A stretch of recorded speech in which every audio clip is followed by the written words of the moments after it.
Je suis millionnaire, toi, tu n'es personne, ricana Théil, un verre de champagne à la main. La musique battait dans la salle dorée, les lumières éclaboussaient les murs de cristal, et tout autour, on ne voyait que des visages rieurs, maquillés d'arrogance et de fausse élégance.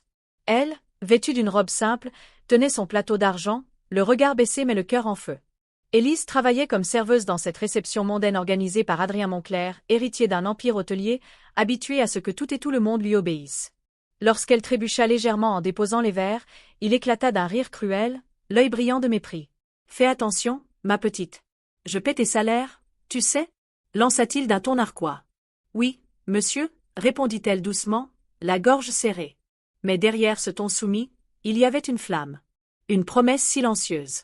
Ce soir-là, en quittant la fête sous la pluie, Élise sentit la douleur se transformer en détermination. Elle n'avait rien, ni nom, ni fortune, ni relation, mais elle avait un esprit clair et une volonté d'acier. Elle savait qu'un jour, elle n'aurait plus jamais à baisser les yeux devant un homme comme lui. Les années passèrent. 5 ans plus tard, le monde d'Adrien Moncler n'était plus tout à fait le même. Son père était mort subitement, laissant l'entreprise au bord du chaos. Les médias s'étaient emparés des scandales financiers, les associés l'avaient trahi, et les amis de jadis s'étaient évaporés.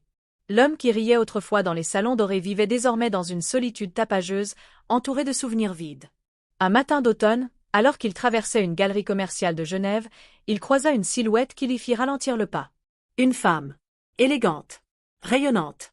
Ses cheveux d'un brun doux tombaient sur une veste de créateur, et dans ses bras, 3 enfants identiques riaient, leurs yeux clairs pétillants de vie. Adrien resta figé. Le cœur battant, il la suivit du regard tandis qu'elle parlait calmement à un homme à ses côtés, un homme grand, distingué, visiblement amoureux. L'inconnu posa tendrement la main sur son épaule et lui tendit une petite boîte remplie de macarons. Elle sourit, et le monde sembla s'arrêter. Adrien s'approcha lentement, hésitant. « Élise » murmura-t-il. Elle se retourna.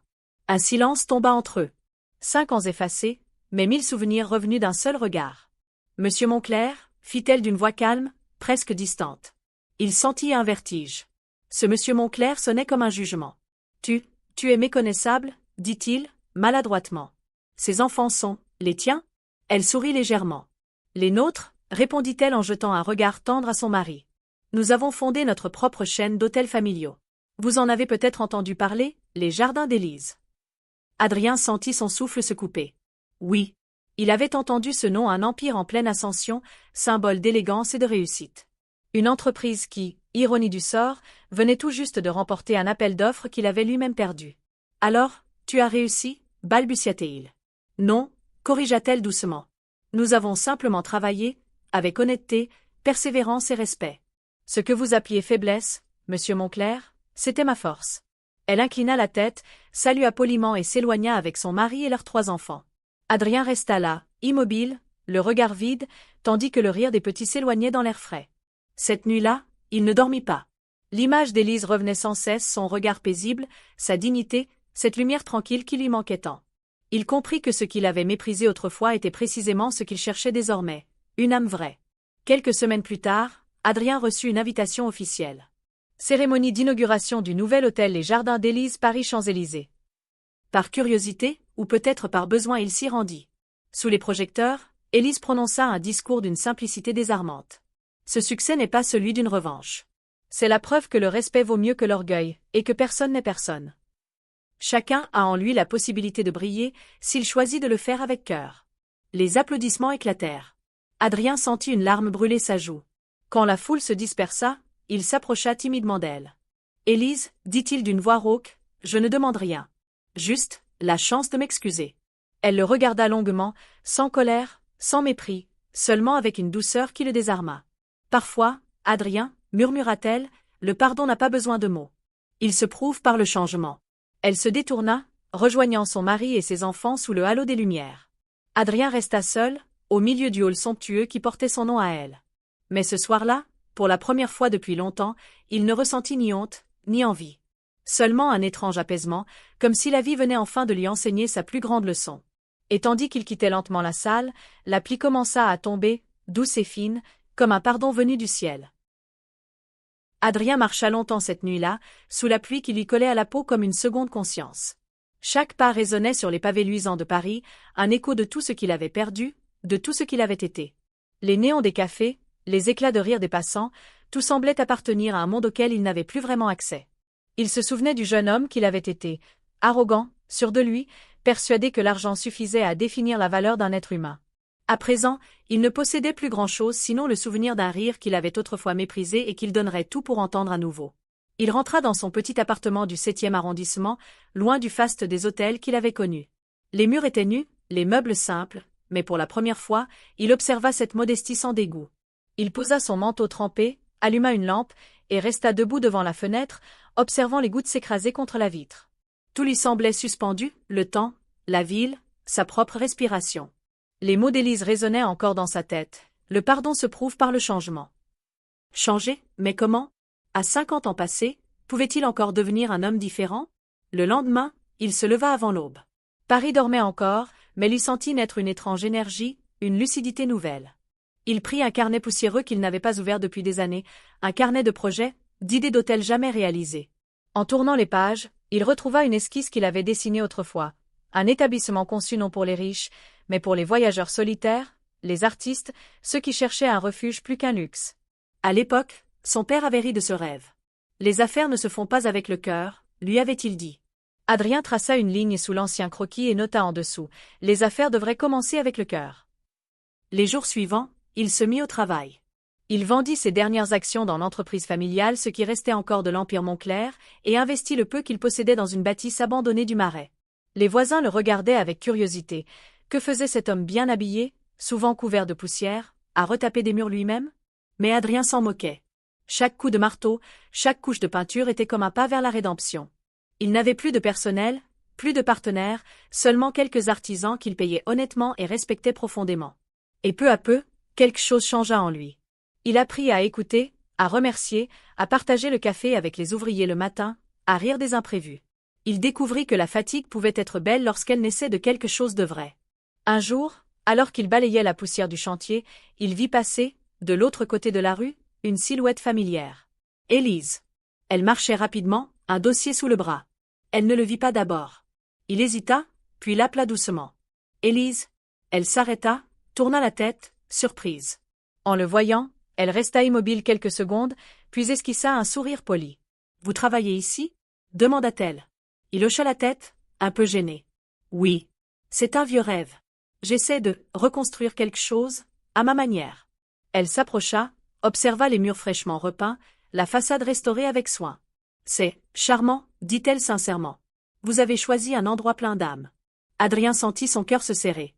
J'espère que ce lieu pourra donner un peu de paix à ceux qui en ont besoin. Peut-être, à moi aussi. Elle le regarda longuement, comme si elle essayait de déchiffrer la vérité derrière ses mots. Puis elle hocha doucement la tête. La paix vient toujours à ceux qui la cherchent sincèrement, murmura-t-elle.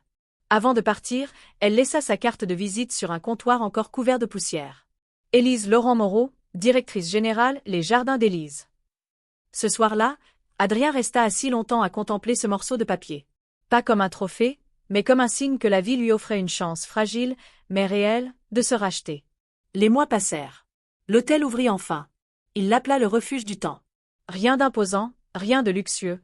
Quelques chambres, une bibliothèque, un petit jardin où fleurissaient des lavandes.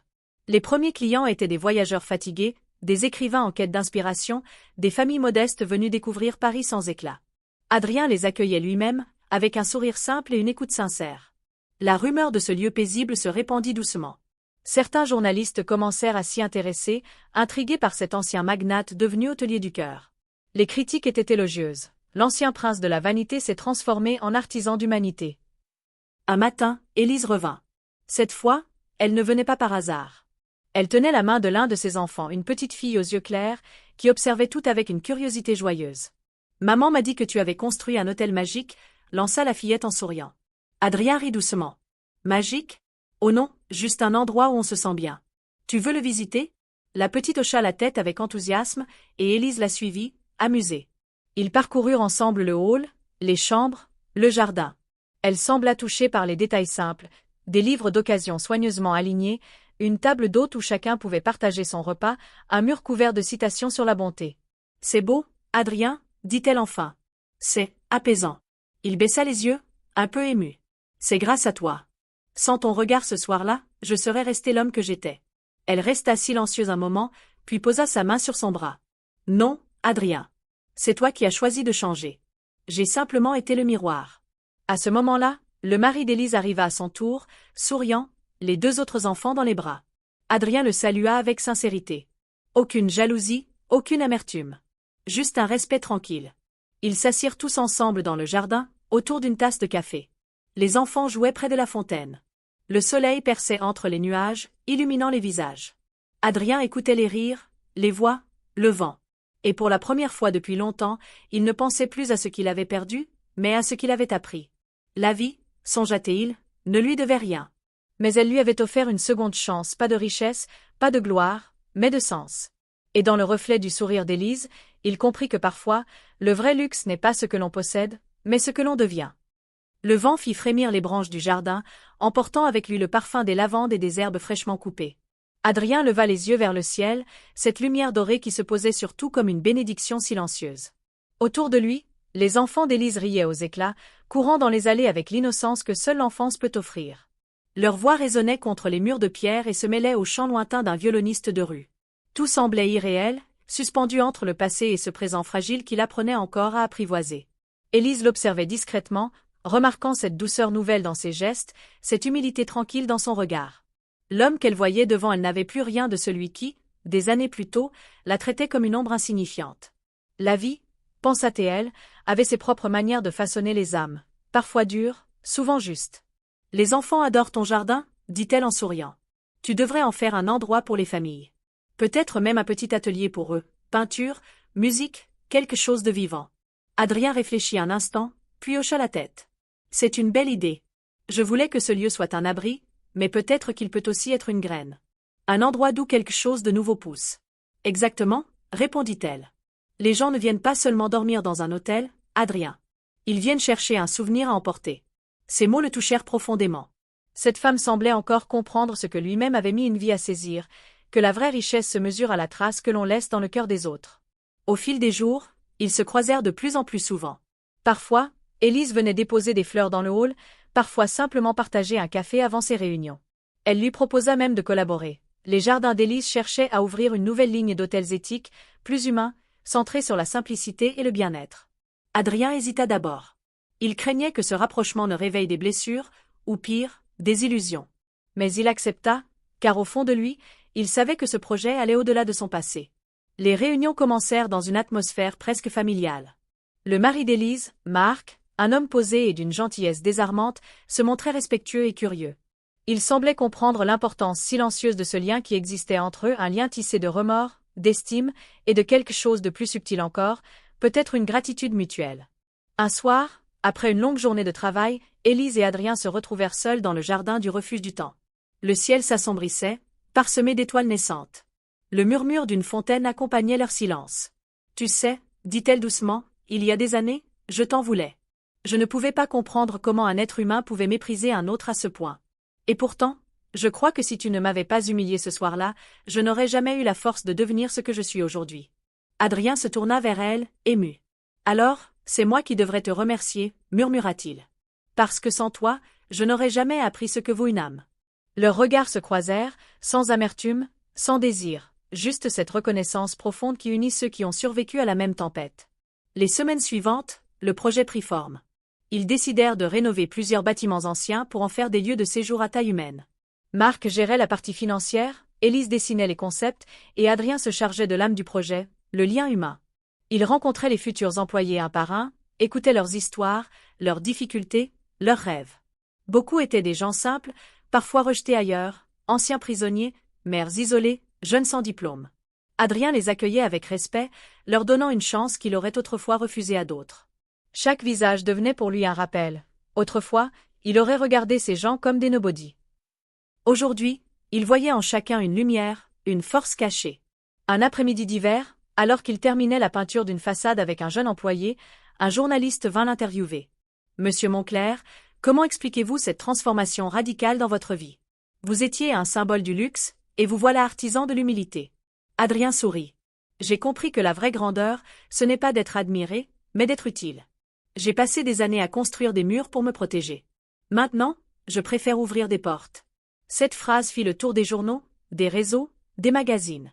Certains y virent un coup de génie marketing, d'autres une renaissance sincère. Mais Adrien n'en avait cure. Ce qu'il voulait désormais, c'était que ces hôtels deviennent des refuges pour les âmes fatiguées. Un soir, il reçut une lettre. Une simple enveloppe, sans cachet luxueux. L'écriture d'Élise. Adrien. Ce que tu bâtis dépasse les murs. Tu offres aux autres ce que tu as enfin trouvé, la paix. Ne sous-estime jamais ce que tu es devenu. Élise. Il relut la lettre plusieurs fois, incapable de la ranger. Il la garda dans la poche intérieure de sa veste, comme un talisman. Les mois s'écoulèrent. Le refuge du temps prospérait doucement, et les nouveaux établissements commençaient à ouvrir leurs portes. Chaque inauguration était simple, sans extravagance, mais chargée d'émotion. Lors de l'une d'elles, une jeune employée, émue, prit la parole. Monsieur Monclerc m'a donné une chance quand personne ne croyait en moi. Il ne m'a pas jugé, il m'a écouté. Grâce à lui, je crois à nouveau que ma vie peut avoir un sens. Adrien sentit sa gorge se serrer. Il comprit à cet instant que c'était là, dans ses mots tremblants, que résidait son véritable héritage. Une nuit, alors qu'il fermait la réception, il entendit des pas dans le couloir. C'était Élise, encore debout, revenant d'un dîner officiel. Elle entra, légèrement fatiguée mais souriante. « Tu travailles toujours aussi tard ?» dit-elle doucement. « Je n'ai jamais su faire les choses à moitié » répondit-il en riant. Elle s'approcha du comptoir, observant la lumière tamisée, l'odeur du bois ciré, les murs décorés de photos des premiers clients. « Tu sais, Adrien, cet endroit a quelque chose d'apaisant. Quand on y entre, on a l'impression que le temps ralentit. » C'était le but, répondit-il. Que chacun puisse respirer, ne serait-ce qu'un instant. Elle le regarda en silence. « Tu y es arrivé » murmura-t-elle. Un courant d'air fit danser la flamme des bougies. Leurs ombres s'allongèrent sur les murs, se mêlant comme deux souvenirs qui ne s'effacent jamais tout à fait. Le dehors était calme, la ville endormie, et pourtant tout semblait encore en mouvement, comme si quelque chose, lentement, continuait à s'écrire entre eux, sans besoin de mots. Le silence du hall n'était troublé que par le tic-tac régulier d'une vieille horloge accrochée près de la porte. Adrien resta debout, observant Élise à la lueur vacillante des bougies. Elle semblait ailleurs, son regard perdu quelque part entre les souvenirs et le présent. Il sentit une étrange émotion le traverser, une tendresse calme, dépourvue de tout désir, mais chargée d'une reconnaissance profonde. La ville avait brisé, oui, mais pour le reconstruire autrement avec des angles plus doux, des silences plus vrais. Élise posa sa main sur le bois du comptoir, caressant distraitement la surface polie. « Tu as changé » dit-elle simplement. « Pas seulement dans ce que tu fais, mais dans ce que tu dégages. Avant, tout tournait autour de toi. Maintenant, on sent que tout tourne autour des autres. » Adrien esquissa un sourire discret. « Peut-être que j'ai enfin compris que le monde ne m'appartenait pas. Il m'a fallu tomber pour le voir. Il faut parfois tomber très bas pour voir le ciel, » répondit-elle doucement. Un silence s'installa. Dehors, la pluie commençait à tomber, fine, régulière, comme une respiration tranquille. Adrien ouvrit légèrement une fenêtre. L'air humide entra, mêlé à l'odeur du bois et du café. Élise respira profondément, puis s'assit sur un des vieux fauteuils près du feu. « Tu sais, » reprit-elle, « quand je t'ai revu ce jour-là à Genève, avec mes enfants, j'ai eu peur. Peur que le passé revienne, peur que la douleur reprenne forme. Mais ce n'est pas arrivé. Ce que j'ai vu, ce jour-là, c'était un homme qui avait compris. » Adrien se contenta d'acquiescer. Il se souvenait parfaitement de ce moment, du choc de la revoir, du poids de la honte et de l'admiration mêlée. « J'aurais voulu te dire tant de choses, » avoua-t-il. Mais les mots semblaient inutiles. Tout ce que je pouvais faire, c'était prouver, lentement, que j'étais devenu quelqu'un d'autre. « Tu n'avais pas besoin de me prouver quoi que ce soit, » répondit-elle. « C'était à toi que tu devais le prouver. » Elle le regarda avec cette douceur tranquille qui lui était propre, une lumière discrète dans les yeux. Puis elle se leva, prit une tasse sur le comptoir et se servit un peu de café resté chaud. Le geste était simple, presque familier. Adrien sentit son cœur se serrer d'une émotion qu'il ne chercha pas à nommer. Ils restèrent ainsi longtemps, côte à côte, sans parler. Par moments, leurs regards se croisaient, comme si les mots auraient été de trop. Il y avait dans ce silence une complicité rare, celle que seuls partagent ceux qui se sont déjà blessés mais qui ont choisi de se pardonner. Un bruit de porte interrompit le moment. Marc, le mari d'Élise, entra, tenant son manteau sur le bras. Il sourit en les voyant. « Vous êtes encore là tous les deux ? Vous allez finir par dormir ici ?» plaisanta-t-il. Élise se leva, un peu surprise, mais Adrien nota qu'elle ne semblait pas gênée. « On discutait » répondit-elle simplement. Marc hocha la tête, amusé. « C'est bien. Ces lieux ont besoin de cette chaleur-là. On sent que tu y mets ton cœur, Adrien. »« J'essaie » murmura celui-ci avec un sourire sincère. Marc observa un instant le feu, les murs, les fleurs disposées sur la table. « Tu sais, ajouta-t-il après un moment, Élise m'a beaucoup parlé de toi. Elle dit que ce que tu as fait ici est admirable. Et je le pense aussi. Peu d'hommes auraient eu le courage de recommencer. Ces mots frappèrent Adrien avec douceur. Il ne s'y attendait pas. Il sentit une gratitude profonde envers cet homme, celui qui, jadis, aurait pu être son rival, mais qui se montrait aujourd'hui son allié silencieux. Merci, dit-il simplement. C'est important d'entendre ça. Marc sourit, puis proposa. On organise un dîner la semaine prochaine avec l'équipe. Ce serait bien que tu viennes. Tu fais partie de la famille maintenant, non? Adrien hésita, un peu surpris. De la famille? Oui, répondit Marc en riant. Pas de celle du sang, mais de celle du cœur. Celle qu'on choisit. Élise approuva d'un signe de tête, un sourire tendre sur les lèvres. Il a raison, dit-elle. Tu fais partie de cette histoire, Adrien. Le mot histoire résonna étrangement dans la pièce. Adrien pensa à tout ce qu'ils avaient traversé, à la manière dont leurs chemins s'étaient recroisés malgré tout. Une histoire, oui, mais une histoire sans revanche, sans drame, sans fin. Juste une suite de réconciliations silencieuses. Après leur départ, Adrien resta seul un long moment. Il rangea les tasses, remit les chaises en place, puis s'assit devant le feu presque éteint. Le crépitement des braises lui rappelait les soirées de son enfance, quand sa mère lui disait « Ne laisse jamais le feu mourir, même s'il ne reste qu'une étincelle. » Il comprit maintenant le sens de ces mots. Il pensa à Élise, à ses enfants, à Marc, à tout ce qu'ils représentaient. Une forme d'équilibre, d'harmonie qu'il n'aurait jamais cru possible pour lui. Et sans qu'il s'en rende compte, un sourire paisible se dessina sur ses lèvres. Les jours suivants furent calmes mais pleins. Il travaillait avec une énergie nouvelle, non pas celle du profit, mais celle du sens. Les ouvriers, les clients, les visiteurs, tous semblaient apporter un morceau de lumière à ce lieu. Chaque matin, il notait dans un carnet ses pensées, ses idées, ses regrets parfois. Il appelait ce cahier fragment d'un homme ordinaire. Un soir, en écrivant, il s'interrompit. On frappa à la porte. C'était Élise, seule cette fois. Elle entra, les cheveux légèrement décoiffés par le vent. « Tu es encore en train d'écrire » demanda-t-elle en souriant. « Oui, admit-il. C'est ma façon de comprendre ce que je ressens. Et tu comprends ? Pas toujours. Mais j'essaie. » Elle s'assit en face de lui, croisa les jambes. « Ce n'est pas grave de ne pas tout comprendre, » dit-elle doucement. « L'essentiel, c'est d'avancer. » Adrien leva les yeux vers elle. « Et toi, Élise, tu as tout compris, toi ?» Elle rit légèrement, secouant la tête. « Oh non. Je suis pleine de contradictions. Mais j'ai appris à ne plus lutter contre elles. » Leurs rires se mêlèrent dans la pénombre. Le feu jeta sur leurs visages une lumière mouvante, presque intime. Il n'y avait plus de rancune, plus de peur, juste cette présence tranquille, humaine, infiniment vraie. Dehors, la pluie avait cessé. La lune glissait entre les nuages, éclairant le jardin où les gouttes brillaient encore sur les feuilles. Adrien regarda la scène à travers la fenêtre, puis murmura, comme pour lui-même. « Parfois, j'ai l'impression que le temps s'est arrêté ici. Comme si tout ce que j'ai perdu m'avait conduit exactement à cet instant. » Élise se leva, s'approcha doucement, et posa sa main sur son épaule. « Peut-être que c'est ça, le vrai destin, dit-elle. Pas ce qu'on gagne, mais ce qu'on comprend en chemin. » Le tic-tac de l'horloge reprit sa place dans le silence, régulier, apaisant. Et dans cette lumière douce, le passé sembla enfin trouver sa paix, pendant que l'avenir, lui, restait ouvert, comme une page encore blanche attendant la suite. Le lendemain matin, Paris s'éveilla dans une lumière pâle, dorée, presque irréelle. Le ciel semblait lavé de toute amertume, comme si la nuit avait effacé tout ce qui pesait encore. Adrien se tenait sur la terrasse du refuge du temps, un café fumant entre les mains, observant la ville qui respirait sous les premiers rayons. Tout autour, les bruits de la vie reprenaient, le cliquetis des vélos, le pas pressé des passants, les rires des enfants allant à l'école. Des choses simples, des choses vraies. Ce matin-là, il ne se sentit ni riche, ni pauvre, ni victorieux, ni vaincu. Juste vivant. Et cette sensation, douce et nouvelle, valait toutes les fortunes du monde. Élise arriva plus tard, accompagnée de Marc et des enfants. Ils venaient pour une réunion finale avant le lancement du grand projet, une alliance entre les jardins d'Élise et le refuge du temps. Mais au-delà des contrats et des chiffres, c'était bien plus qu'un partenariat. C'était une boucle qui se refermait, un symbole de transformation, une histoire d'humain. Les enfants couraient dans le jardin, leur rire emplissant l'air. Élise observait Adrien en silence. Il portait une chemise claire, les manches retroussées, un air calme et sûr.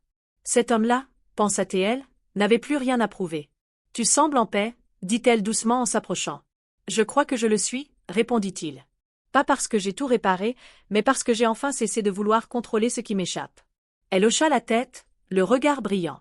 C'est ça, la vraie victoire, Adrien. Celle que personne ne peut te voler. Marc les rejoignit, posa sa main sur l'épaule d'Adrien.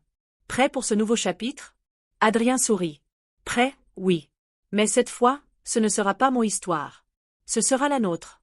Ils se serrèrent la main, un geste fort, sincère, chargé d'un respect mutuel. Trois vies liées par des chemins improbables, trois destins qui avaient compris que la grandeur n'existe que dans le partage. La cérémonie d'ouverture se tint quelques jours plus tard.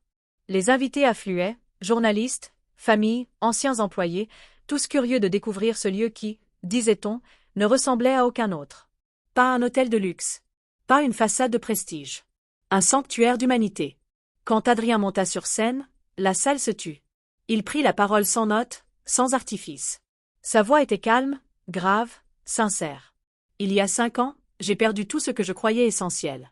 L'argent, le pouvoir, la reconnaissance. J'ai dû tout reconstruire. Pas autour de moi, mais en moi.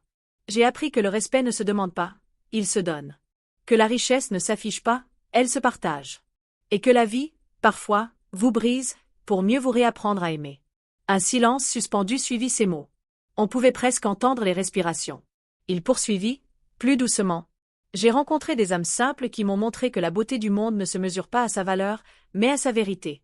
Et si cet endroit existe aujourd'hui, c'est pour leur rendre hommage. Pour dire à chacun d'entre vous, vous comptez. Même quand on vous fait croire le contraire. Même quand on rit de vous. Vous êtes la preuve vivante que le cœur finit toujours par vaincre l'orgueil.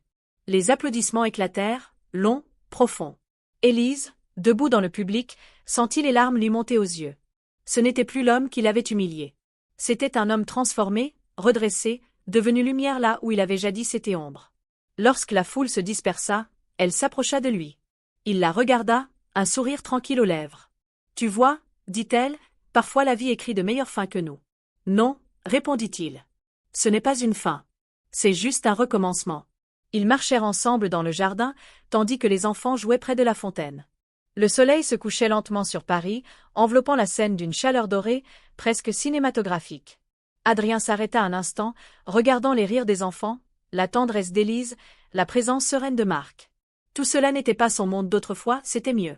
C'était vrai. « Tu sais, Élise, murmura-t-il, il y a longtemps, j'ai cru que j'étais un roi. Mais un roi seul ne règne sur rien. Aujourd'hui, je préfère être un simple homme parmi les autres, mais entouré de lumière. C'est ainsi qu'on devient grand, répondit-elle. Pas par ce qu'on possède, mais par ce qu'on offre. » La nuit tomba, les lampions du jardin s'allumèrent un à un, projetant une douce lueur sur les visages. Les musiciens commencèrent à jouer, et peu à peu, les rires se mêlèrent à la musique. On dansait, on parlait, on vivait. Adrien se laissa aller contre le dossier d'une chaise, observant la scène comme un spectateur de sa propre rédemption. Chaque sourire, chaque éclat de voix lui rappelait qu'il avait enfin trouvé ce qu'il avait toujours cherché sans le savoir, un sens, une paix, une place. Et au milieu de cette fête simple, il leva les yeux vers le ciel. Les étoiles brillaient comme des promesses tenues. Il se souvenait encore de cette phrase qu'il avait dite jadis, ivre d'orgueil. « Je suis millionnaire, toi, tu n'es personne. » Aujourd'hui, elle résonnait autrement dans son esprit. Non plus comme une insulte, mais comme une leçon gravée à jamais. Il sourit amèrement, puis la murmura à voix basse, presque avec tendresse. « J'étais millionnaire, oui. Mais c'est moi, à cette époque, qui n'étais personne. » Une brise légère passa, faisant trembler les bougies et danser les reflets sur les visages heureux. Élise leva les yeux vers lui, comme si elle avait entendu sa pensée. Elle lui sourit, ce sourire paisible qui dit tout sans parler. Leurs regards se croisèrent une dernière fois dans le scintillement des lampes. Pas de passé, pas de regret. Juste cette compréhension silencieuse. Il s'était blessé, mais la vie avait guéri à sa manière, non en effaçant, mais en transformant. Et tandis que les rires des enfants éclataient dans la nuit, Adrien sut que plus rien ne serait jamais comme avant. Il n'était plus un homme de pouvoir. Il était un homme de paix. Un homme enfin réconcilié avec le monde, avec les autres, et avec lui-même. La caméra aurait pu s'éloigner là lentement, capturant le jardin illuminé, les silhouettes dansantes, les étoiles au-dessus, la musique douce qui montait vers le ciel. Une scène de fin, oui, mais pas une fin tragique. Une fin pleine de vie, de lumière, de seconde chance. Et quelque part, dans ce bruissement d'âmes apaisées, le monde semblait murmurer à son tour. Tu étais tombé pour apprendre à t'élever. Tu étais seul pour apprendre à aimer. Tu étais orgueilleux pour découvrir la valeur du cœur. Adrien ferma les yeux, un sourire tranquille sur les lèvres. Il n'avait plus besoin d'être millionnaire. Il avait trouvé mieux, la richesse d'exister pleinement.